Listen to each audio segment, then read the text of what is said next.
एक जॉइंट परिवार था। ये परिवार पिछले कई सालों से एक साथ ही रहता आया था।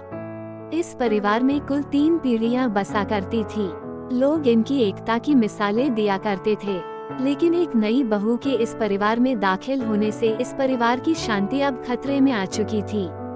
यह नई बहू स्वभाव की खराब नहीं थी, लेकिन जब इसे गुस्सा आता था तो वह किसी को भी कुछ भी बोल देती थी और उसे हर छोटी मोटी बात पर गुस्सा आ जाया करता था। इस वजह से अब पूरे परिवार में तनाव रहने लगा था। ऐसा लगता था कि इतने सालों से जो परिवार एकजुट था वो अब कभी भी टूटकर बिखर सकता है। गुस्सा शांत होते ही बहू को अपनी गलतियों का एहसास होता। वो पश्चाताप करती, लेकिन फिर सब भुलाकर अगली बार गुस्सा करती और वही बातें दोहराती। एक बार उनके घर एक साधु बाबा आया।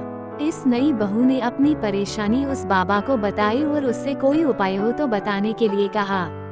साधु ने अपने झोले से एक दवा की शीशी निकाली और उस महिला को देते हुए कहा कि तुम्हें जब भी गुस्सा आएगा इस दवाई की 4 बूंदें अपनी जबान पर रख लेना और 10 मिनट तक उसे मुंह में दबाए रखना। अगर तुम 10 मिनट तक उसे नहीं मुंह में रख पाई तो ये दवा काम नहीं करेगी। महिला ने अगले दिन से ही उस साधु बाबा की दी दवाई का इस्तेमाल करना शुरू कर दिया।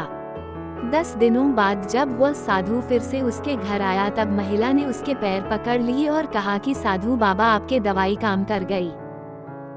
उसकी वजह से अब मुझे गुस्सा नहीं आता है और अब मेरे परिवार में सुख शांति फिर से पहले जैसी रहने लगी है। साधु ने हंसते हुए कहा कि मैंने जो तुम्हें दवाई दी थी दरअसल वो कोई दवाई थी ही नहीं, शीशी में तो मात्र पानी भरा था। तुम्हारा गुस्सा किसी दवाई की वजह से नहीं बल्कि गुस्सा आए तब शांत रहने की वजह से खत्म हुआ है। दोस्तों, आप में से कितने लोग हैं मानते हैं कि गुस्सा आए तब शांत रहने से गुस्सा अपने आप कम हो जाता है? बड़े बुजुर्ग या हमारी धार्मिक पुस्तकें तो यही बताती है गुस्से का एकमात्र इलाज मौन ही है।